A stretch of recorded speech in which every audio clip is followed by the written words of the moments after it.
కర్ణాటక ముఖ్యమంత్రి సిద్ధరామయ్య మీద కేసు నమోదు చేయమని ఇచ్చినటువంటి ఆదేశాలతో లోకాయుక్త చర్యలు ప్రారంభించింది.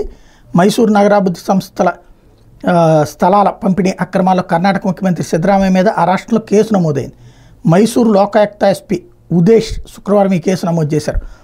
3 అక్రమాల మీద విచారణ చేపట్టిన సంబంధిత కోర్టు 3 నెలల్లో సమగ్ర నివేదిక ఇవ్వాలని ఇటీవల లోకాయుక్తను ఆదేశించిన క్రమంలో ఈ చర్యలు చేపట్టారు. సమాచార హక్కు కార్యకర్త స్నేహమయ్య కృష్ణ చేసిన ఫిర్యాదు మీద విచారణ చేపట్టిన కోర్టు ఈ తీర్పు వెల్లడించిన విషయం తెలిసింది.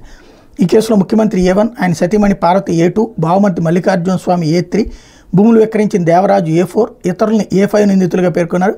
సీఎం మీద భూ ఆక్రమణల నియంత్రణ, అవినీతి నిరోధక, ఫోర్జరీ, బినామీ ఆస్తుల పరిరక్షణ, అధికార దుర్వినియోగం తదితర అభియోగాల కింద పలు సెక్షన్లు పెట్టారు. ఈ క్రమంలో తన రాజీనామా కోసం విపక్షాలు చేస్తున్న డిమాండ్లని శుక్రవారం ఉదయం సిద్ధరామయ్య స్పందించారు. గోద్రా కేసులో ఆనాటి గుజరాత్ సీఎం నరేంద్ర మోడీ రాజీనామా చేశారా, అక్రమ గనుల తవ్వకాల కేసులో బెయిల్ మీద ఉన్న కేంద్ర మంత్రి కుమారస్వామి నుంచి ప్రధాని రాజీనామా కోరారా అంటూ ప్రశ్నించారు. తాను తప్పు చేయలేదని రాజీనామా చెయ్యనని స్పష్టం చేశారు.